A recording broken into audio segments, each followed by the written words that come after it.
connecting from our centers.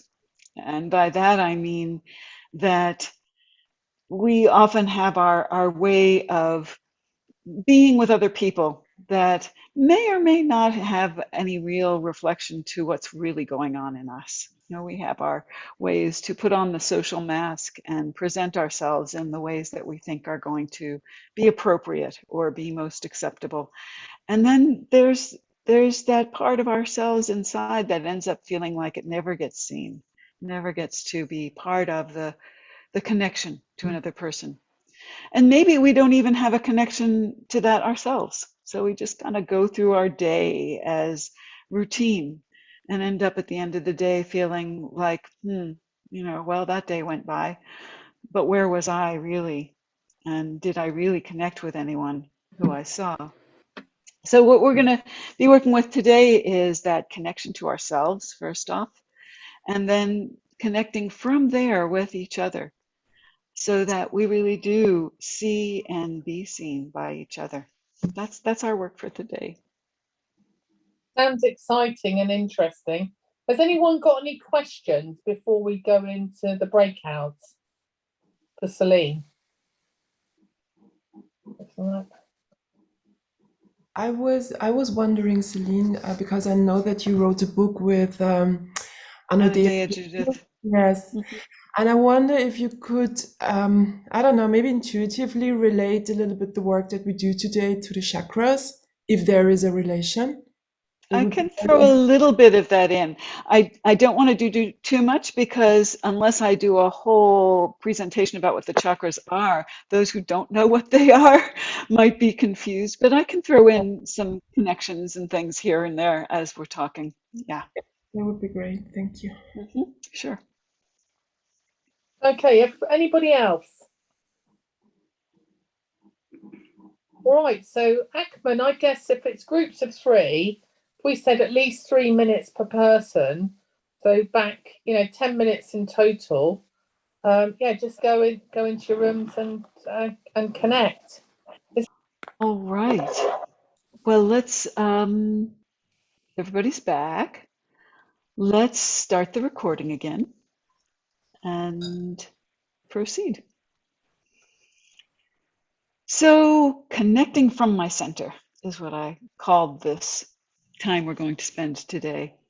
And that does involve two different pieces to it. One of them is, what is my center? What are we even talking about connecting from? And the other is connecting.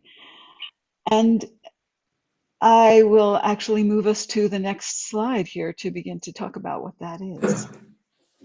See if I can get it to go. There we go, connecting within. So the first connection that we have is actually with ourselves. Before we can connect authentically with anyone else, we have to find out who we are, what's happening inside of ourselves. So that first connection is connecting within. Well, what do we even mean by self-connection?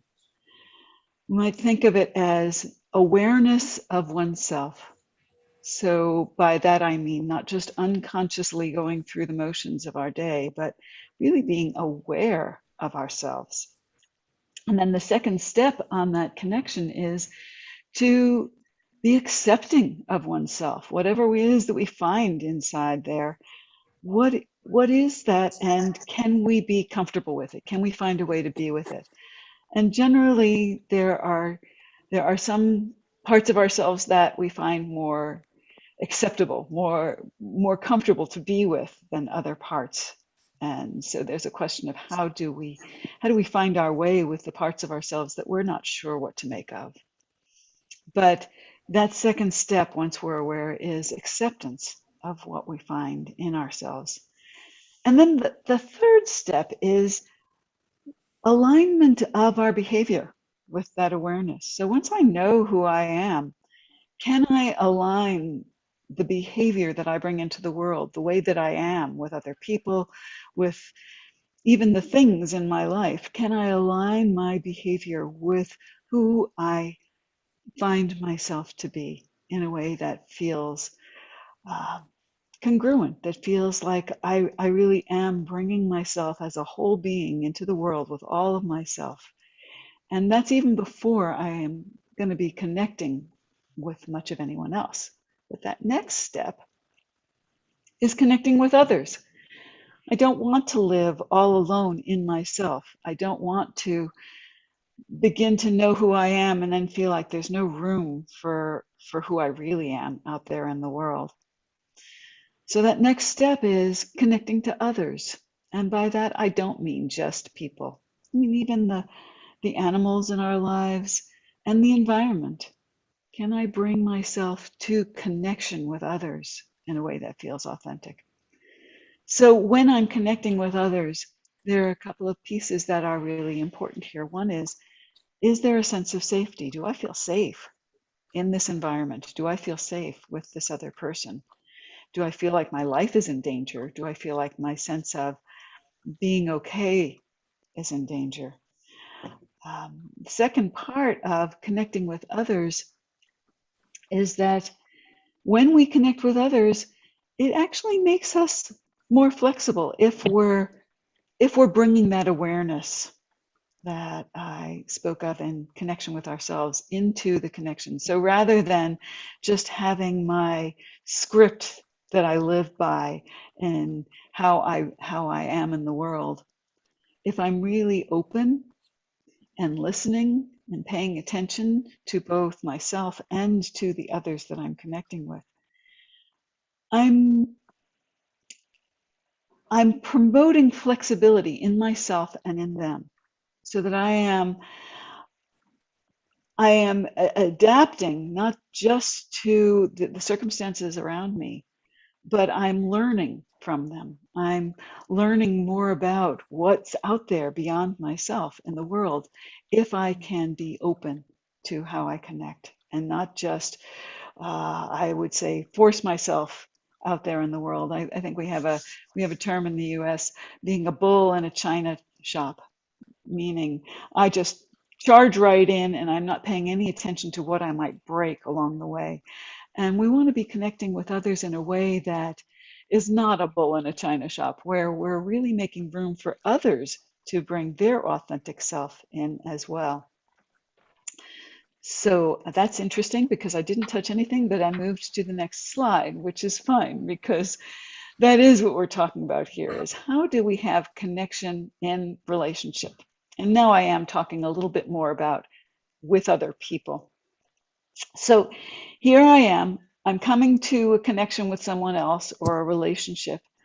And if I work with the connection to myself, but I'm not connecting with another in a way that makes room for them to bring their authentic self into the connection, I might be really caught up with my own interpretation, my own attempt to project what I think I see or what I think I know about this other person onto them and not really be receiving who they are. So when I talk about bringing my authentic self, I want it to be an exchange where I'm being affected by who they really are and I'm opening myself to understanding more about who they really are and not just projecting my own perception of who I think they are onto that screen of who I'm seeing. So self-connection, even if I know who I am, without real connection with the other, isn't what I really want if I want authentic connection. And I'm going to ask if everyone can mute themselves, or perhaps how can we get, because I am getting some noises here from others. There we go. So the other side of that is, what if I am so tuned into who I'm connecting with that I lose track of what's going on in me? And that is something that seems like an odd idea. How can I be so connected with everyone else and not know who I am? How can I not be there if I think I'm having a relationship? But often this happens when we're first of all, if we're not feeling safe, that can happen. Hang on, let me see if I can turn off the sound of everyone coming and going. If I am concerned, if it doesn't feel like a safe space to me, I may be tuned into what's going on in the other person more than even in myself, because it's dangerous And I need to know, are they going to do something that might put me in danger? And so I get hypervigilant. I am paying so much attention to what's around me that I'm not tuned in to what's happening in myself.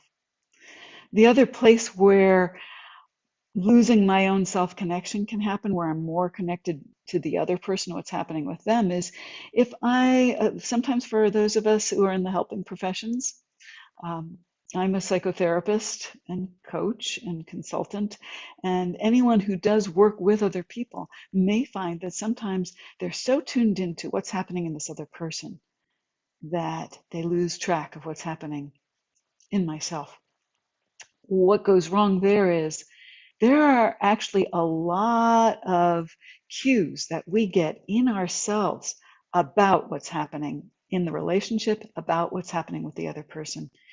Um, you may or may not have heard of mirror neurons. These are, uh, it's a way of understanding what goes on in our brains where we reflect what's happening in someone else in a very unconscious way. It's not like we're thinking about it and getting the information through words, but we may find may find our facial expression, for example, reflecting some of what we're seeing, or maybe our body language. I know that I find that for myself when I'm working with a client.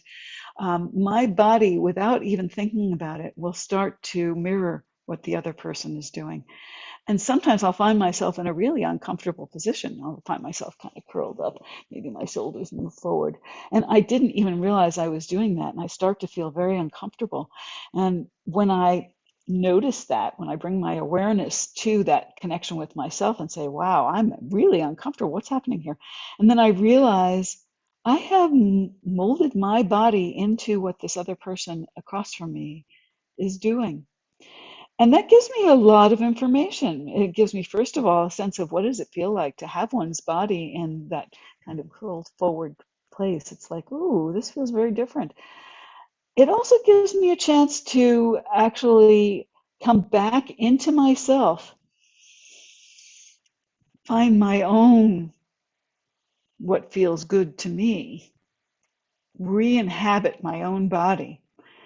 And if I've connected very nicely with that other person, it may even give them a little bit of an opening to perhaps shift their position and open up a little bit more, because we both have those mirror neurons going on, and there is a connection going on. And so we are influencing each other. And I want to be aware of how I'm influencing the other person if I am the one who is in the position of caregiver of some sort, whether I'm coach or therapist or even a medical practitioner or a teacher. I want to know what I am bringing into that relationship and what is affecting the other person. And that it's not just my words, it's everything about what I'm bringing into the connection. A lot of nonverbal information is being exchanged between the two of us. And I want to be aware of that.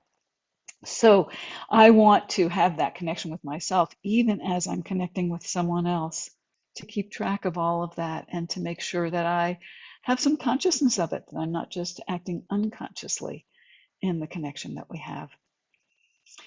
So my self connection supports my own authenticity in bringing myself into what we're doing together, this other person and I. And it also supports my ability to connect with what's going on in them in an empathic way, to really have a flow between the two of us. So let's move on to our next slide here. So all of this comes back to a sense of identity. Who am I really? You know, what's my story is certainly some of what we think about when we think about who am I. It's like what are the things that have happened to me that shaped who I am in the world? Who are the influences that have been there in my life? My primary caregivers, parents, teachers, um, religious figures, people who are part of my extended family, neighbors, all of the people who have influenced me into becoming who I am.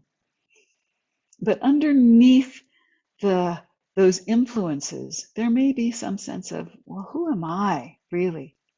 Aside from who everyone else thinks I should be, for example.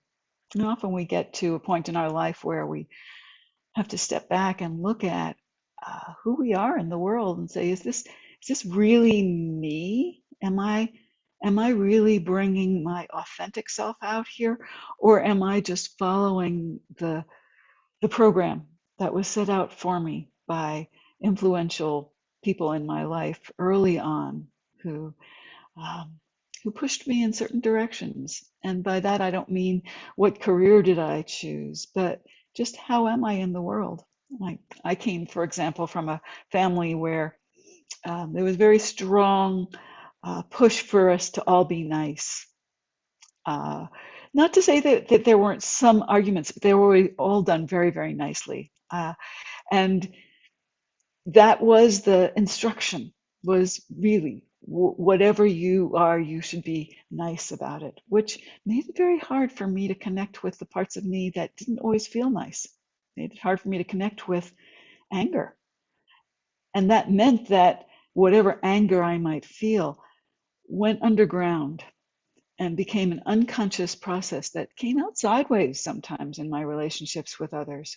It wasn't until I began to give permission to see and know anger and whatever other perhaps what we consider negative emotional states, until I could find out what they were and begin to address whatever needs might be announcing themselves through those feelings and emotions. Those things were likely to come out and affect my relationships with other people without my even realizing I was doing it.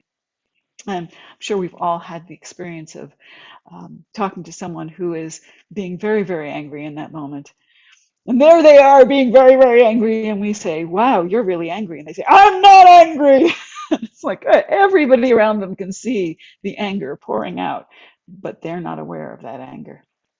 Well, we want to be aware of our own anger so that we can, instead of flinging it out into our relationships unknowingly, we can perhaps say, oh, I really am angry, and I need to express this in a way that is going to work a little bit better in the relationship.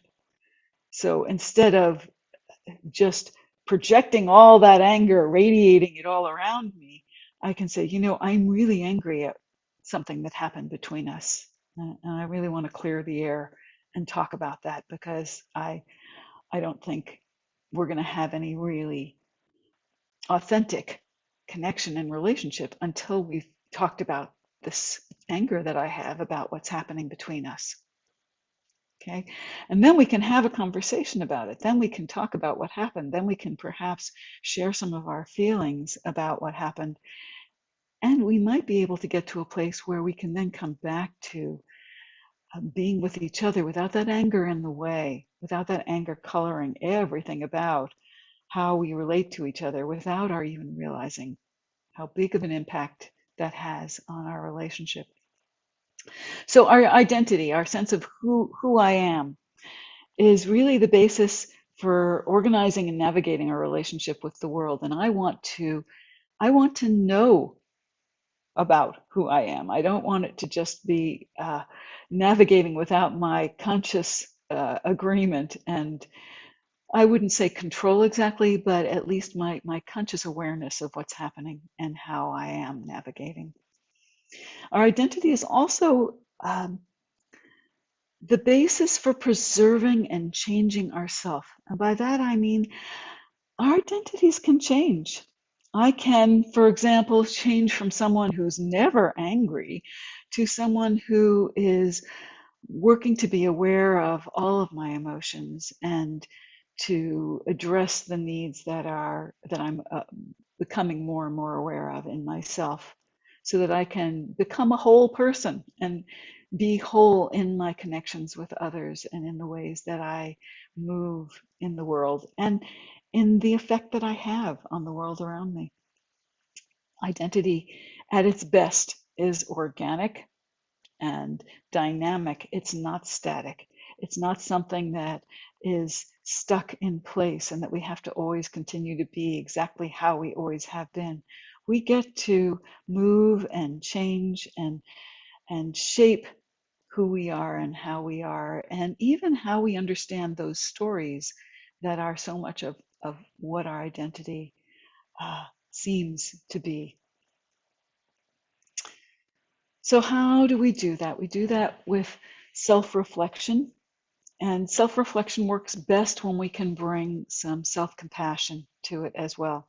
Because if I can't have some room for having compassion for all those different parts of myself and all of what I might be feeling, if I can't have some compassion for the anger that I feel and not just judge it as somehow bad or wrong or not spiritual or any of the reasons that we might have for judging parts of ourselves, if I can't have compassion for that place, then I'm not actually going to be able to see it very well. I'm likely to push it out of my awareness because it makes me uncomfortable.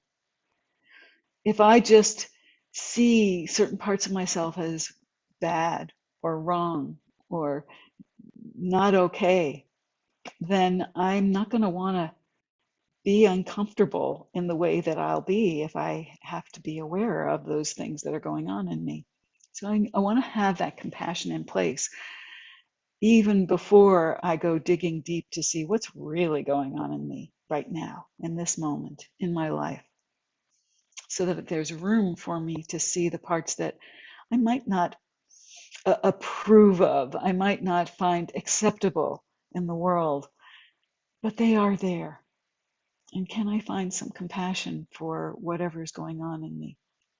So we want to have compassion for our vulnerability, for the parts of us that are scared and that are self-protective and are maybe doing things that aren't how we would like to be, but they're coming out for a reason. And we need to know a little bit more about what those reasons are so that we can protect ourselves in better ways.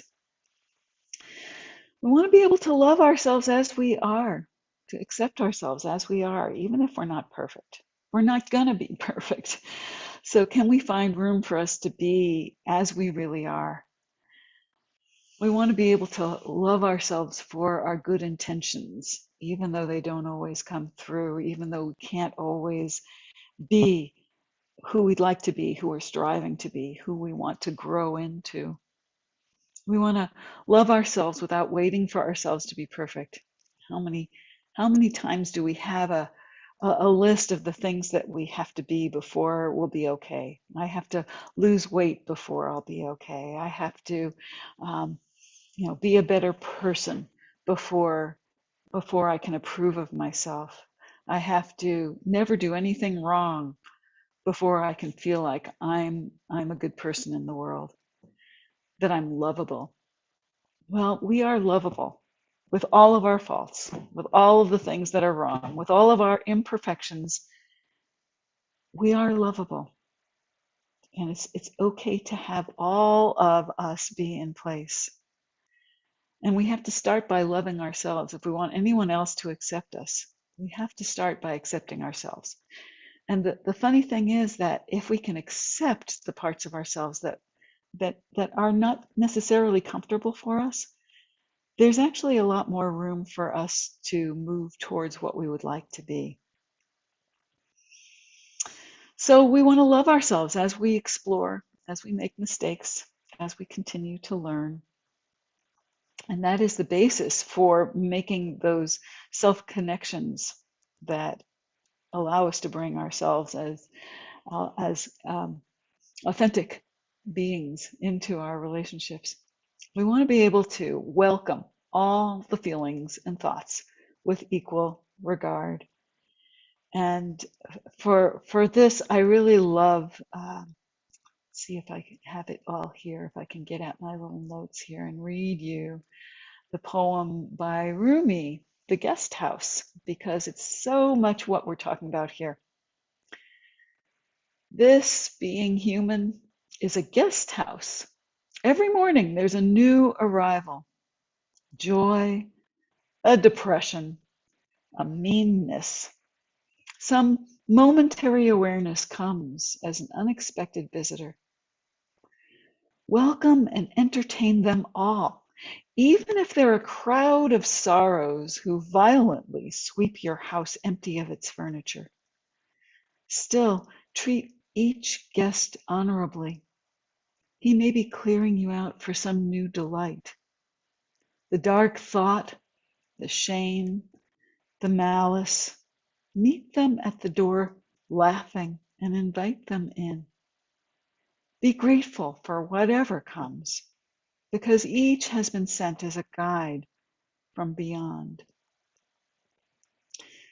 And that is the beauty of knowing our whole authentic self with all of the uncomfortable parts included, is there's a lot we can learn from those parts of ourselves that we don't necessarily like or approve of or feel comfortable with. But we won't find out what they're bringing us and what we need to know from the lessons that they hold unless we allow ourselves to be aware of them. And then sometimes in safe places where it feels like it's reasonable and okay to bring our vulnerable selves, we might even share some of those parts of ourselves with others and allow ourselves to be seen in a deeper way. Why? Why do we want to do that? Why do we want to endanger ourselves by opening up to other people? Well, partly because social support is an important part of our well-being. And this is something that studies even show. I have, at the end of my PowerPoint, I have some references here, and there's some really important work that's been noticed about social isolation leading to mortality. We don't live as long if we don't have social support. But when we do have emotional support in our lives, we have a better quality of life and we live longer. It's good for us. So there are reasons to make the effort to find out what's going on in ourselves and to share it with others in a way that feels safe, where we can bring our vulnerability in a safe way. We're safe enough to feel like we can do it. Hiding behind the mask leads to incongruence, where what we're bringing into our relationships isn't really who we are, it's what we think they want to see. When we're hiding behind that mask, there's usually a rejected self, a part of us that we have determined is not good enough, is not okay to be seen, that we need to hide. And that doesn't help us to feel comfortable with our whole being ourselves if we can't ever bring it out and have that part be seen. It means that we're hiding the authentic self, and it leaves us disconnected from ourselves and from the present moment. So we want to come together, bringing ourselves, and in order to do that and to be able to see and be with others who are also bringing their authentic self, it means that we want to bring some level of acceptance, not just to ourselves, but to the other person.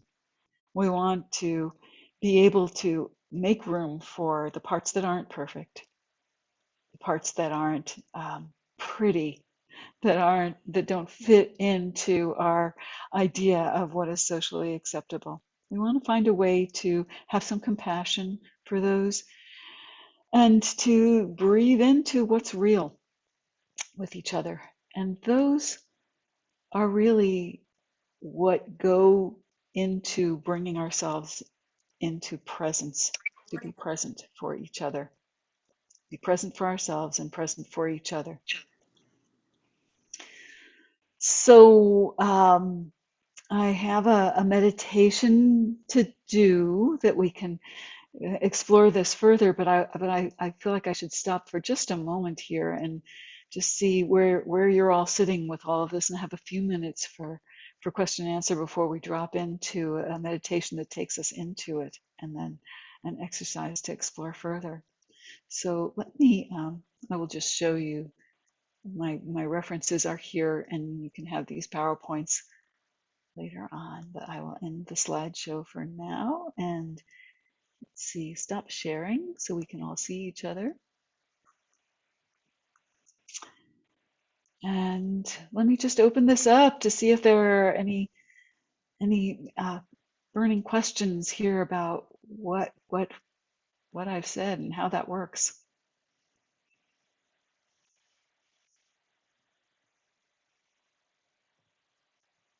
Anyone? Yeah, I do. I had actually 3 questions, so I would like to ask before if there's maybe a later possibility to Yes. write you. Yes. Okay. Okay. Yes. And And what is the most? Yeah. well, now I'm thinking about the question you asked before, which I didn't address. So I will, so in terms of the chakras, but I will come back to that later. So yeah, but back to you. Okay. So my question is because you somehow you talked about like really profound things like, for example, identity or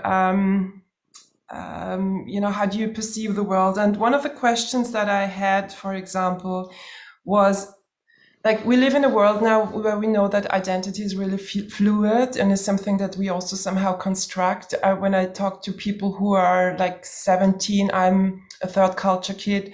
So when I speak about identity, it gets far more complicated than I come from there.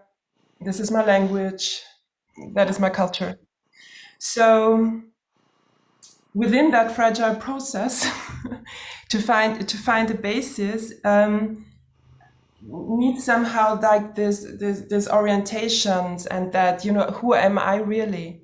And I also I study yoga since a long time. The question who I am is like the master question. And I always, you know, sometimes I feel also in the creative mind, coaching education, I mean that really positively and constructively. Actually, that is there. It's a really high consciousness to know thyself. You know, who are you? What are you? And you can bring it down to I am love and light. But then if you talk to people, for example, who are in a different logic of this is good and this is bad, you can be like, I'm okay with myself. I love myself. I want to love myself. I want to be compassionate with myself. But if we are in a society with different levels of consciousness, acceptance, it is really difficult. And that brings me actually to the point of social support. We live in a society, so that means we are also dependent on the social support. And what most of the people do is to submit to the paradigms, isn't it?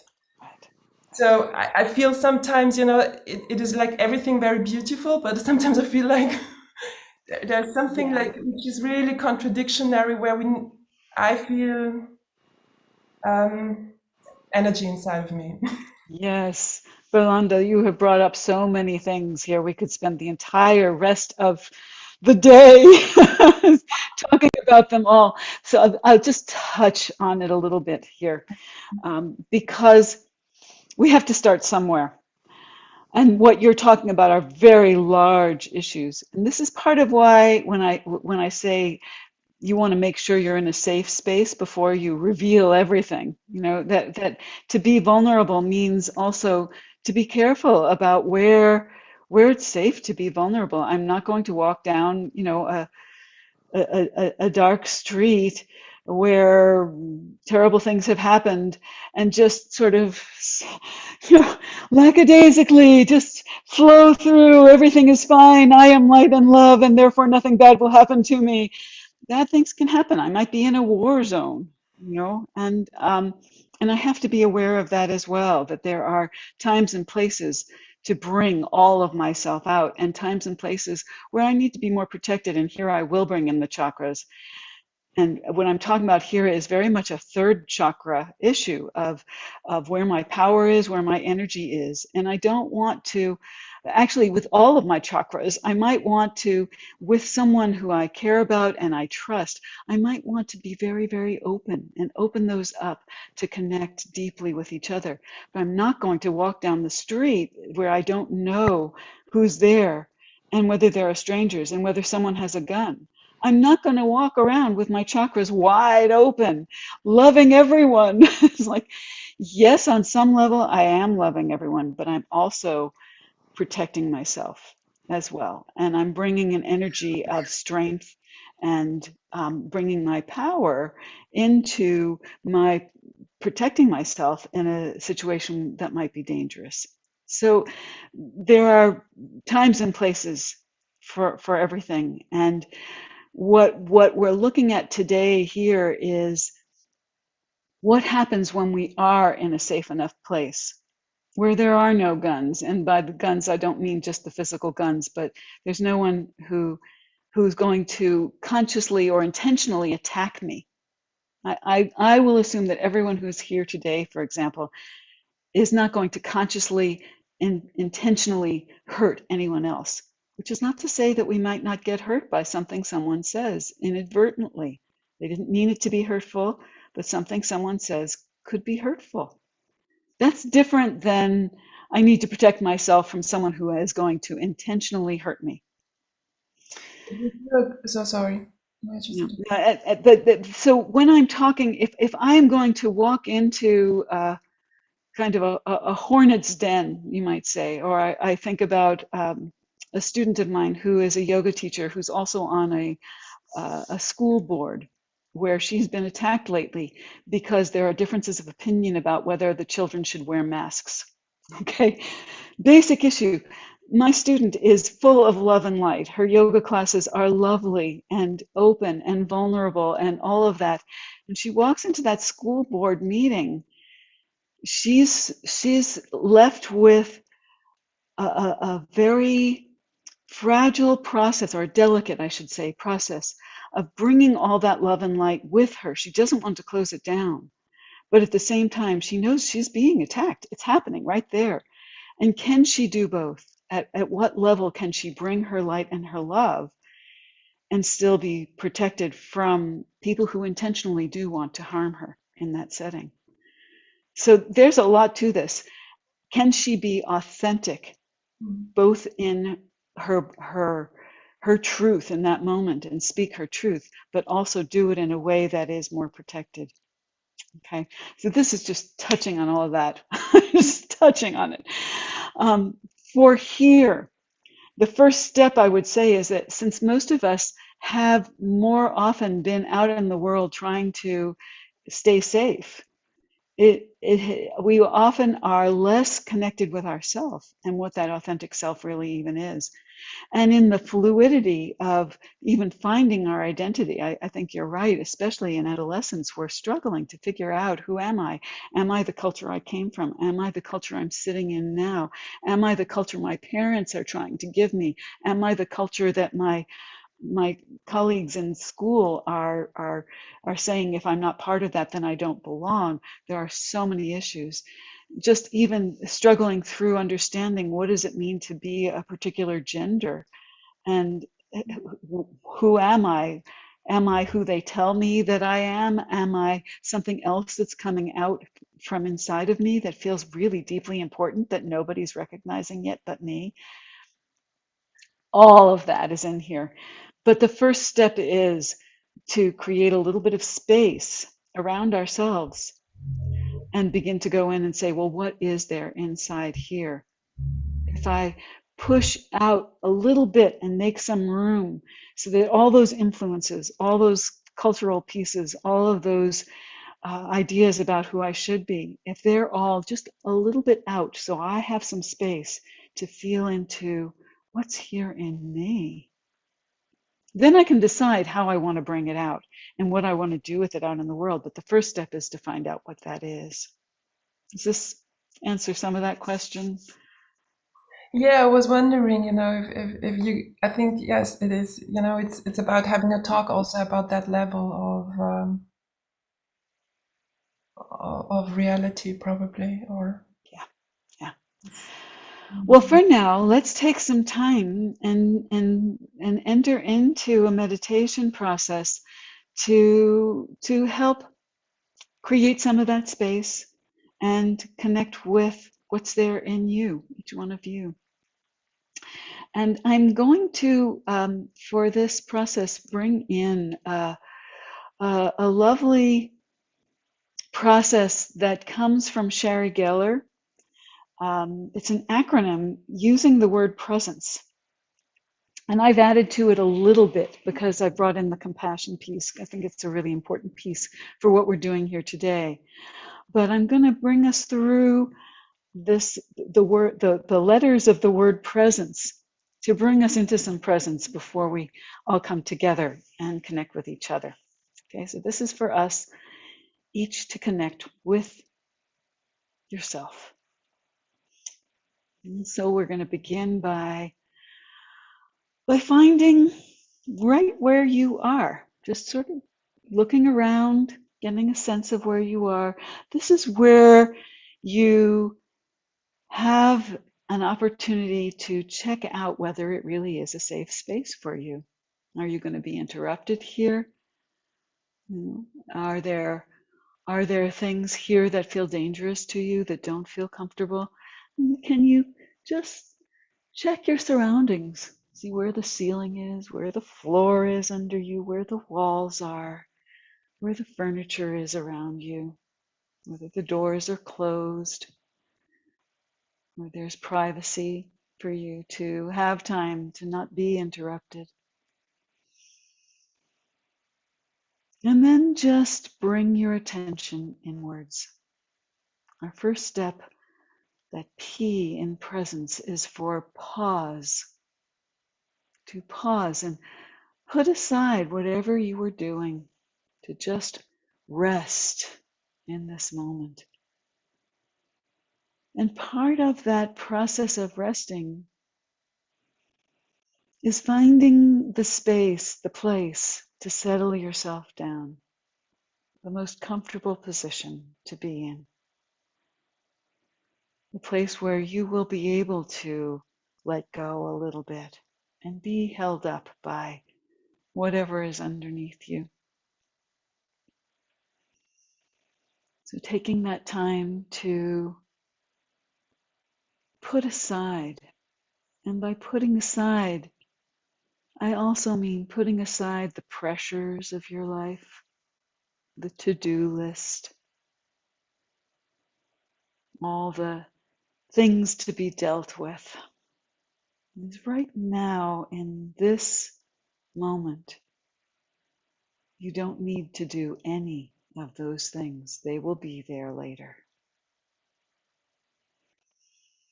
For now, you can begin to relax, and that's the R in presence, to relax into this moment. And you can relax by beginning to soften, to see what can soften in your body, muscles, your face, your shoulders.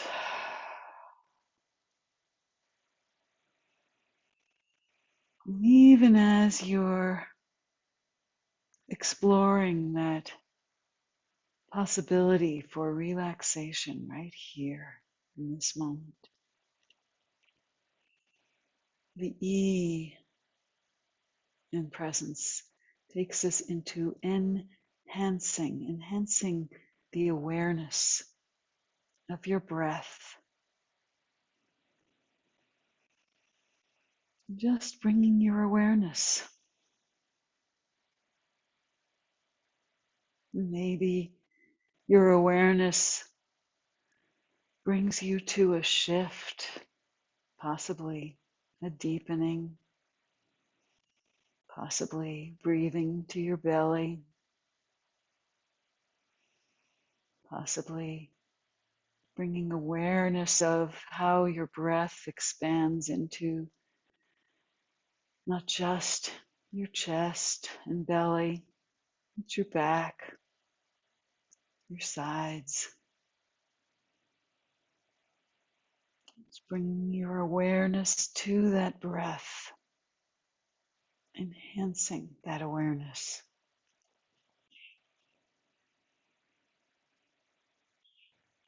And then the S for sensing, sensing your inner body. It may be you can expand that awareness of your breath into all the places in your body that that breath moves, into what you're feeling in your body right now, what you're feeling in the places that move in response to your breath, what you're feeling in parts of your body that seem to be in stillness, sensing into any energetic movement that you sense in different parts of your body.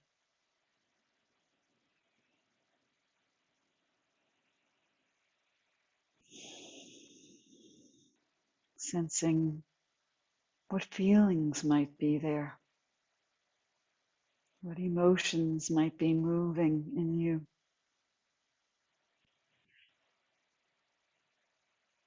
Maybe they feel big, taking up a lot of space and room inside you.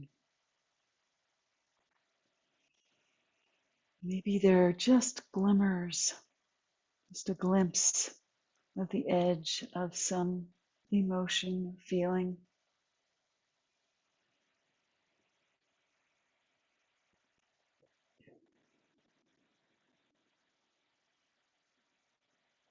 And here's a place to bring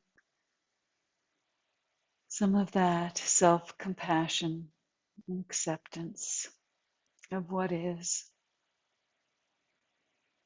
If there are things that are painful physically or emotionally,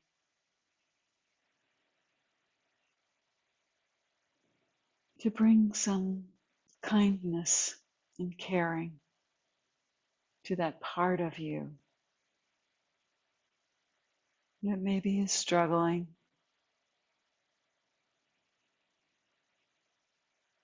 Maybe it's something big. Maybe it's something that feels small. Maybe you've dismissed it before as being not really important. See if you can make some room for even those small feelings.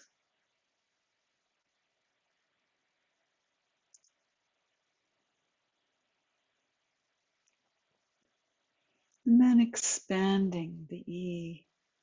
Second E in presence is expanding your sensory awareness outwards.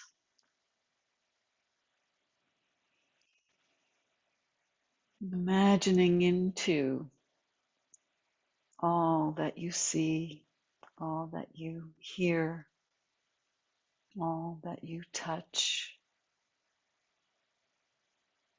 all of what comes into your world, all of what you sometimes reach out for.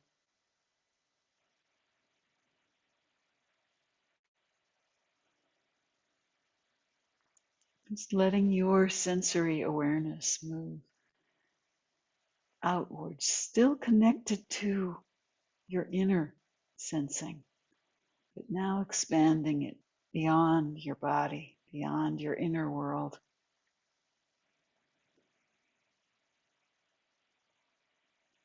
And as you expand that, notice the N in presence for notice. What is true for you in this moment? What is true within you? And what's true around you without judgment, just noticing.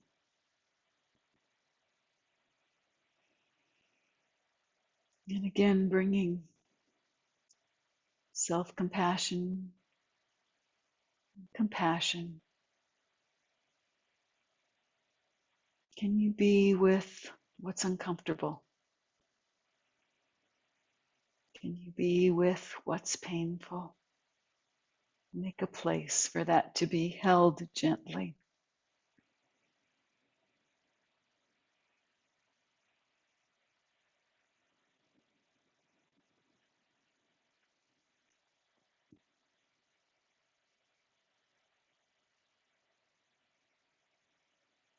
Now bringing ourselves to the C in presence for center.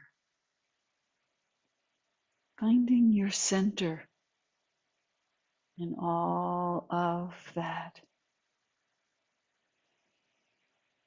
What feels like home in yourself?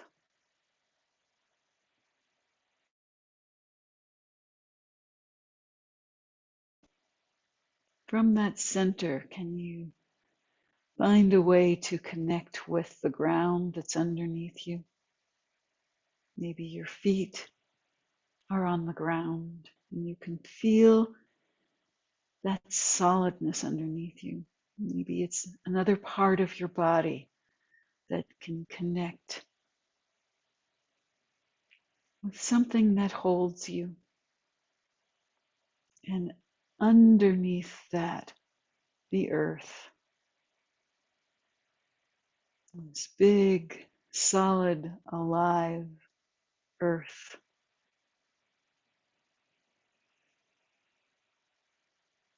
And your body, your being, connected from your center with that larger ground of being.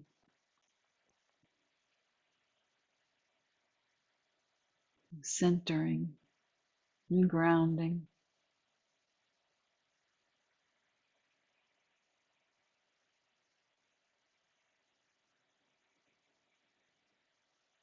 All while holding space for all that's there in you, all that's there around you.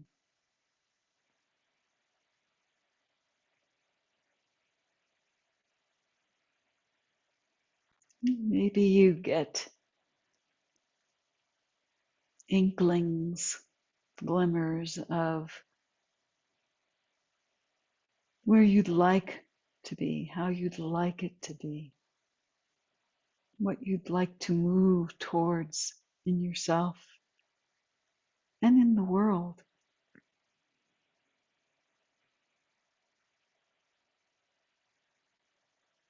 And see if there's room for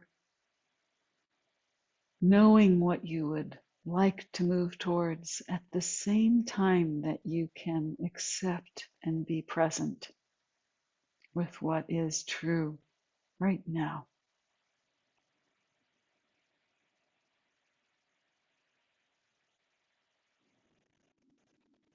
Continuing to breathe into all of that.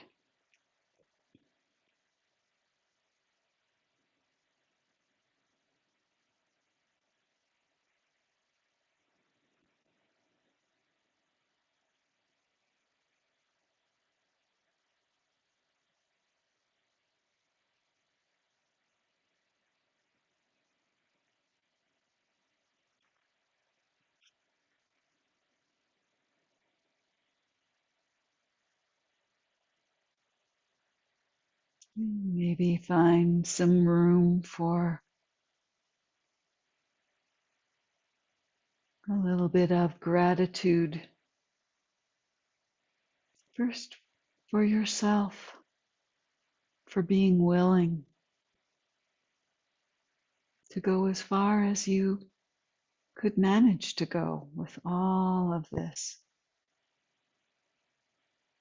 for doing the work.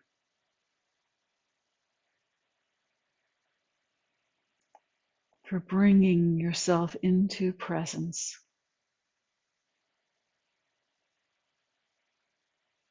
for whatever level of commitment you can make to continuing to bring yourself into presence for yourself and for others.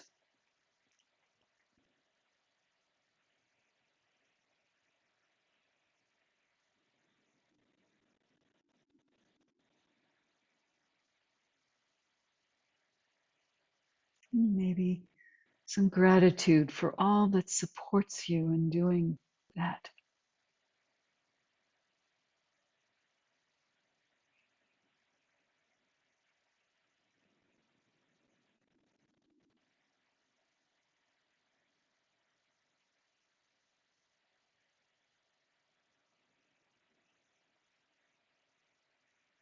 And then coming into the final E of presence, extend, extend and make contact. And here's where we begin to open, not just to be aware of what's beyond ourselves, but to be willing to connect with what's beyond ourselves. Maintaining that connection, that presence for what's inside, at the same time that we begin to extend. And you might begin from this place inside with imagining the extensions that you can make, perhaps extending some of your own energy, caring, connection to someone you care about.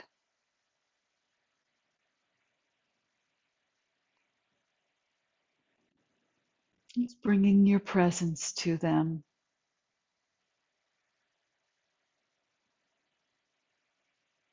holding space for them, and then extending beyond to your sense of the others who are important to you. Some who are very close, some who are just members of your community, of those you connect with on some level or other.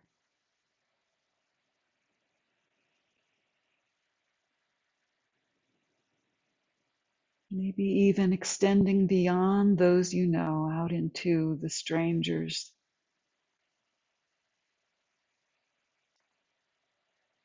First to those who are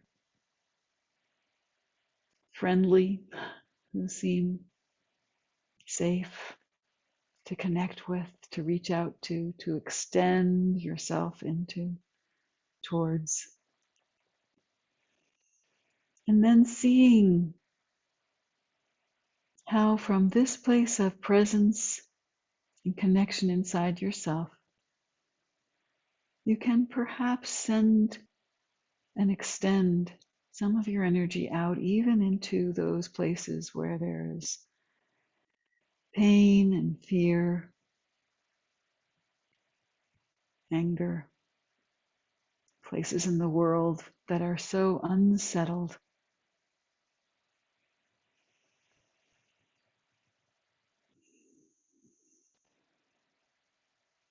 Extend your presence even there.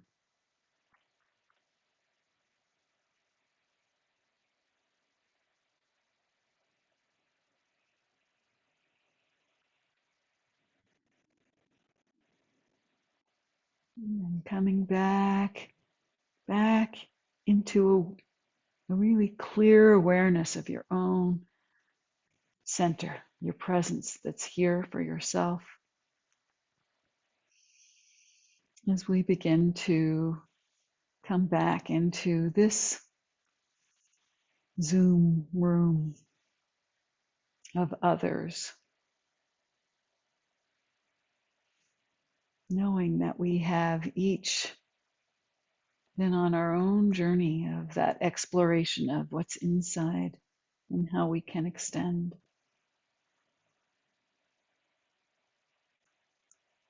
Come back together. When you're ready to open your eyes and see who's here with you.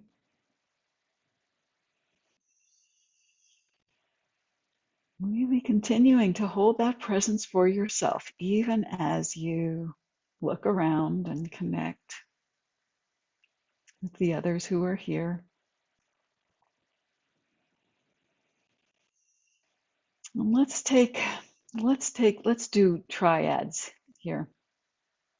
Just take a little time to go into a breakout room together and share a little bit about what you discovered in your exploration there with each other. And let's take, I think 15 minutes should be good for that, for each person in threes to have 5 minutes or so to talk a little bit about what's there. And for everyone else, really bringing your presence to the listening, to the seeing of this other person, to making room for them to be exactly who they are. And you don't have to change it.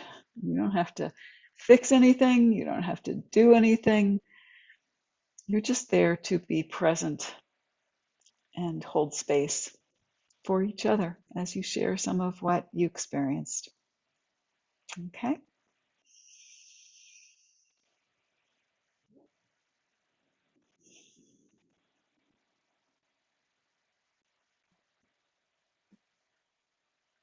Hello, everybody. Hello. Well, welcome back. Welcome back. So I would like to open this up to any sharing that you want to bring into the big group or questions, and see where we want to go with what has emerged.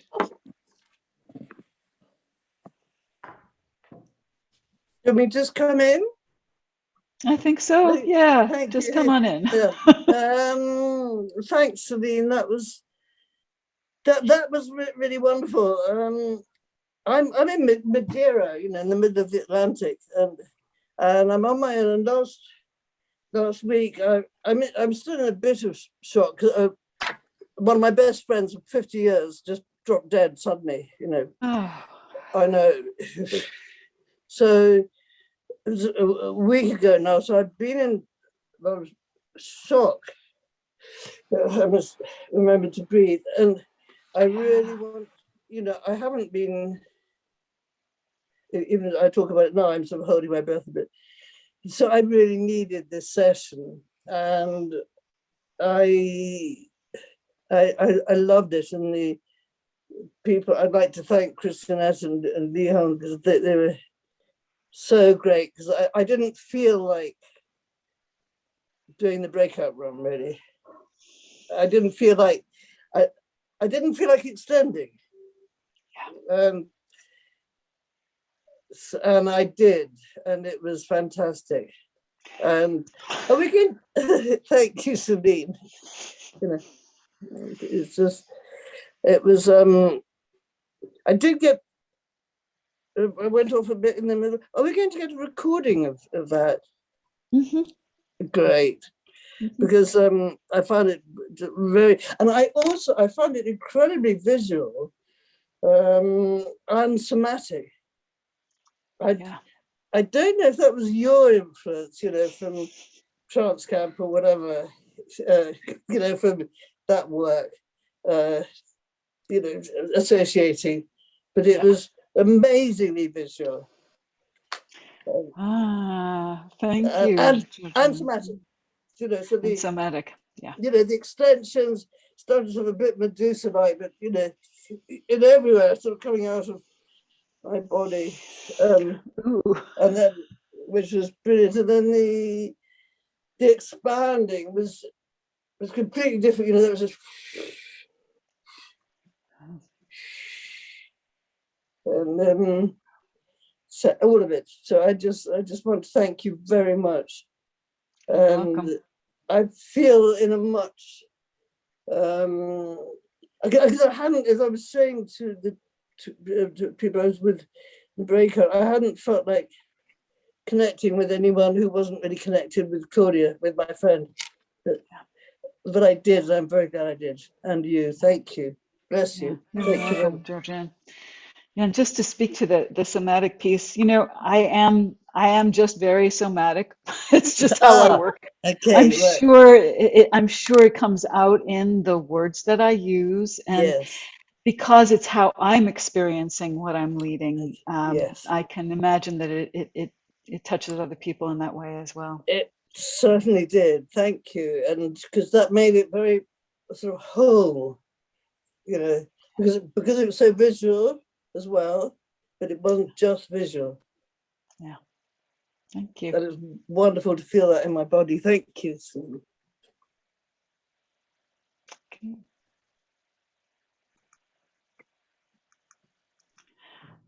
Who else?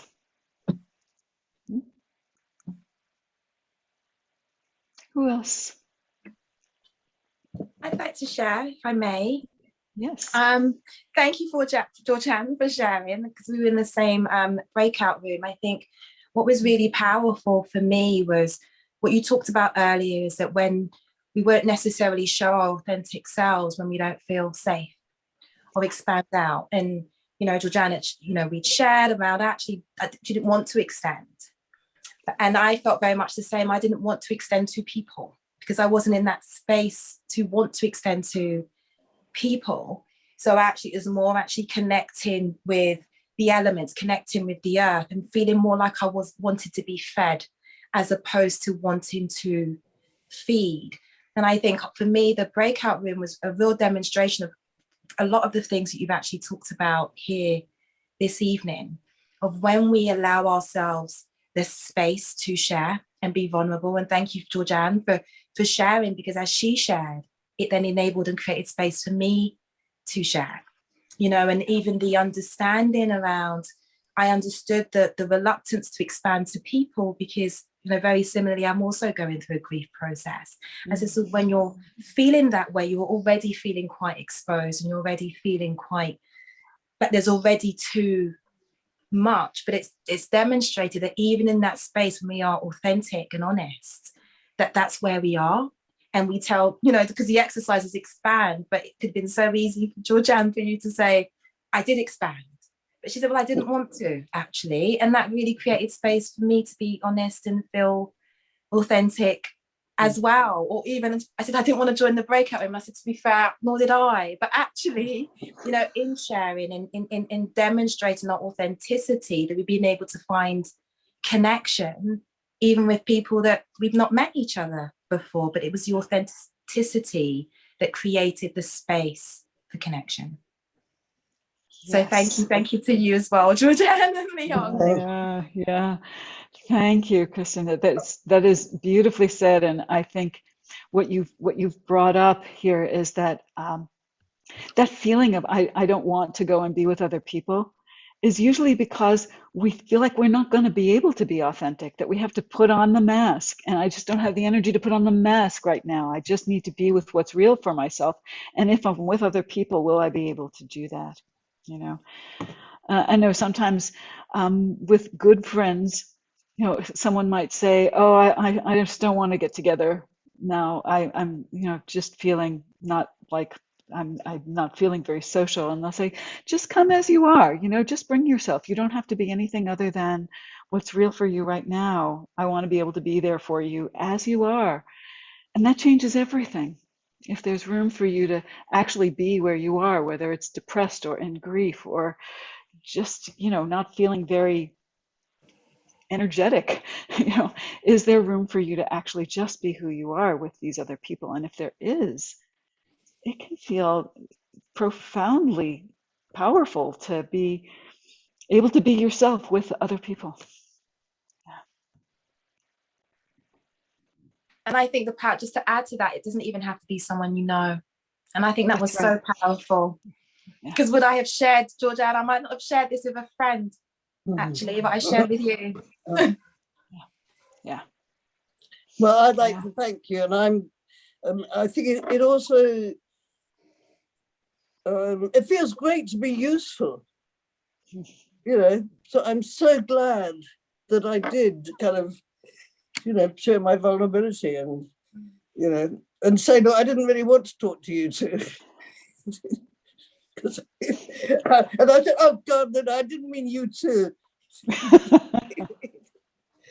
But you know, and it was the feedback I got, and it was great, and it just really warmed my heart and soul, you know, and it just reinforced all the work that you do, you know, all that, the point of it all. Yeah. You know, Thank you. doing it when you don't feel like it. Thanks. Yeah.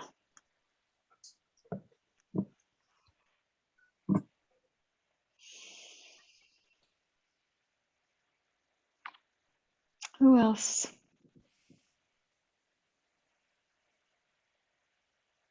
Sharing more questions, more thoughts. Hi, Maxine. Hello, Selene. I came in late, but I'm so grateful that I did, despite feeling wrong about coming in so late. This exercise was so lovely. We were, I believe, at least from my point of view, very much a group mind, a field energy, of oneness, because your exercise, the meditation, had taken me to a near-death experience I had when I was 11, when I completely understood not dead relatives or saints or anything, but pure energy, that the world of matter is duality. And when you're outside of duality, there's only oneness and an exquisite sense of being love and loved. Period.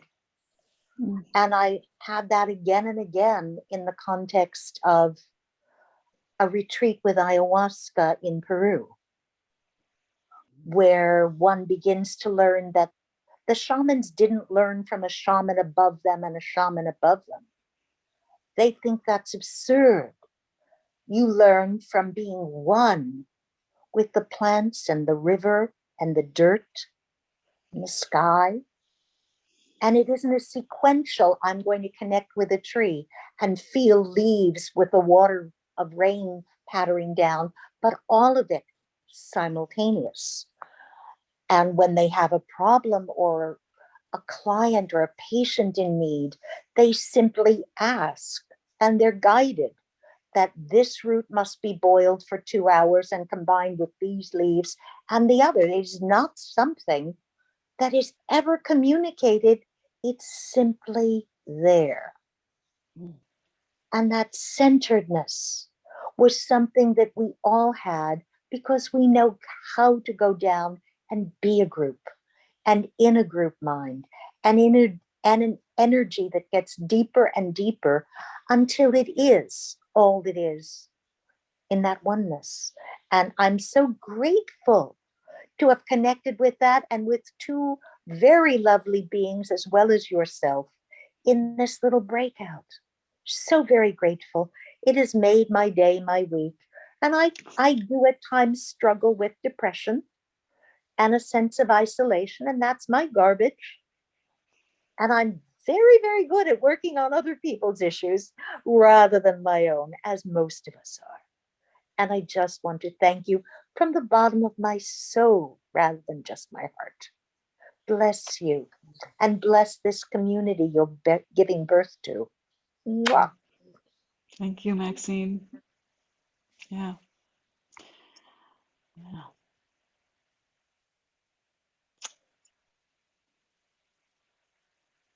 Who else? We still have 5 more minutes together.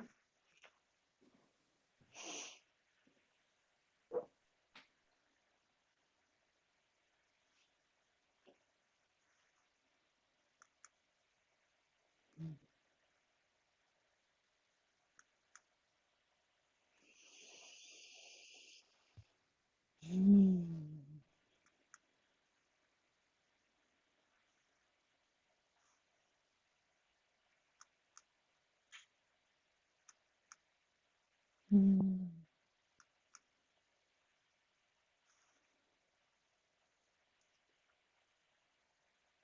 I would like to share from our group or from my experience. I had a little bit of a mind wave going on after, because we spoke.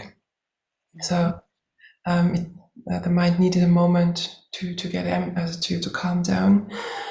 But what came then is really that, know where to be different, know where to be different, know where to show in your difference.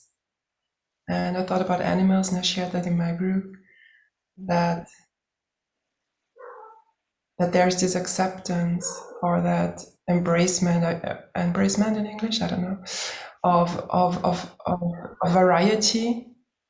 And when we shared in our triage, it was apparent that even if the story is different, the essence is the same somehow, and connected to each other. And just seeing that it is like a unity, or like we share the same questions despite our age, heritage, nationality. That means for me connection. And I even believe, because Maxine shared, because of the plants before, that if we understand us as natural beings, like like being part of, we are so much earth, we are so much water, we come from that. We can say we know all that, and all that knows us, and being able to communicate on that level to each other. And I think this is what the indigenous people still do and appreciate. And like my father was African, and he was so animistic. He saw in everything energy, and I just inherited that. And it doesn't mean like you're a child, and it just means like you it's just your way of seeing, and another person maybe has a different way of seeing. Beautiful. Great, isn't it? Yeah. So thank you.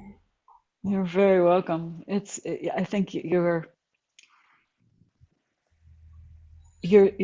speaking to the whole what it means to really be authentic, which goes well, or to find one's essence, which is underneath. I think that piece of how it's all the same underneath.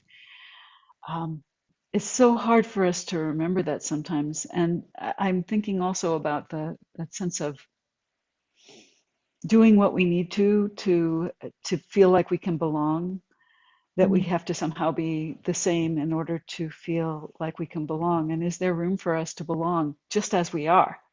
You know, that you don't have to be a certain anything in order to belong in whatever place we've come to. And there are places where we don't belong unless we're doing it the way they want us to do it. That is absolutely true. And so in those places, we may not feel like we belong. And those are not the places where we go for that. We may have other reasons to be there, and we have to. But we want to find the places where we have that sense of belonging just as we are. And those are our communities, our deep communities. I think that's part of what is being created here. And the work we're doing, Steve's creative mind work, a lot of the other places where I frequent as well, we're trying to find those places where everyone gets to belong, no matter what, whatever they're bringing. Sounds nice. Sounds paradise. Yes, it's what we're striving towards. We are not there yet, but it is. I think it's worth holding that dream. Yeah. Thank you. Thank you.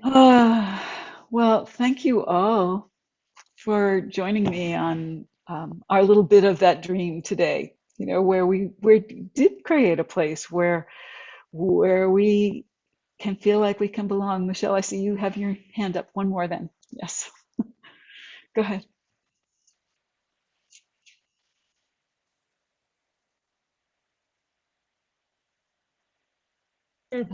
Muted. Yeah, I know we're at the top of the hour, but I just wanted to say, oh, it was just so wonderful. And I was lucky enough to go up during your supervision where Stephen was this summer, and I was so afraid to go up there. I thought, oh, I can't do this, and because of that, it's like, I don't know if I can be around people, and you just created such an incredible welcoming place. And I'm telling you, and then today, the connection today, and I think you are such a, I don't know how to put this, but I just love you.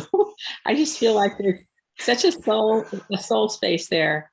And I feel that deeply, Selene. And thank you so very, very much just for you being you and creating the space for this reality that you're, what you're talking about is that everybody belongs. And I could just cry right now. So thank you. Thank you, Michelle. It was great to have you there. I'm glad you're here today too. Yeah.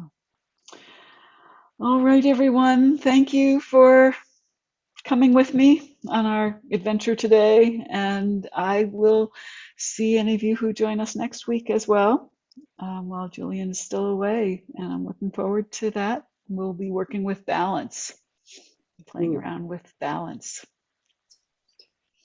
Brilliant. And again, grateful, grateful, grateful. Love you deeply. Mm-hmm. Thank you. It was great. Thank you. Thanks, everyone. Thanks, Thank Celine. you so much, See Celine. you next time. Everyone. Thank you, Bye. everybody. Thank you very much. Bye. Bye-bye. Bye. Bye. Bye, everyone. See you next time. See you next Bye. time. See you Bye. next Bye. week.